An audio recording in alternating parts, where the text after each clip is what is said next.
Good afternoon. Today, the people of Israel are under attack, orchestrated by a terrorist organization, Hamas. In this moment of tragedy, I want to say to them and to the world and to terrorists everywhere that the United States stands with Israel. We will not ever fail to have their back. We'll make sure that they have the help their citizens need and they can continue to defend themselves. You know, the world's seen appalling images. Thousands of rockets in the space of hours raining down on Israeli cities. When I got up this morning and started this at 7:30, 8 o'clock, my calls. Hamas terrorists crossing in Israel, killing not only Israeli soldiers, but Israeli civilians. In the street, in their homes, innocent people murdered, wounded, entire families taken hostage by Hamas. Just days after Israel marked the holiest of days in the Jewish calendar.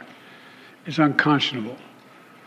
You know, when I spoke with Prime Minister Netanyahu this morning, I told him the United States stands with the people of Israel in the face of these terrorist assaults. Israel has the right to defend itself and its people, full stop. There's never justification for terrorist attacks. And my administration's support for Israel's security is rock solid and unwavering. Let me say this as clearly as I can. This is not a moment for any party hostile to Israel to exploit these attacks to seek advantage. The world is watching. I've also been in contact with the King of Jordan, spoken with members of Congress, directed my national security team to engage with their Israeli counterparts, military to military, intelligence to intelligence, diplomat to diplomat, to make sure Israel has what it needs. I've also directed my team to remain in constant contact with leaders throughout the region, including Egypt, Turkey, Qatar, Saudi Arabia, Jordan, Oman, the UAE, as well as our European partners and the Palestinian Authority. It's also a terrible tragedy on a human level. It's hurting innocent people. Seeing the lives that have been broken by this, the families torn apart, it's heartbreaking. And Jill and I are praying for those families who've been impacted by this violence.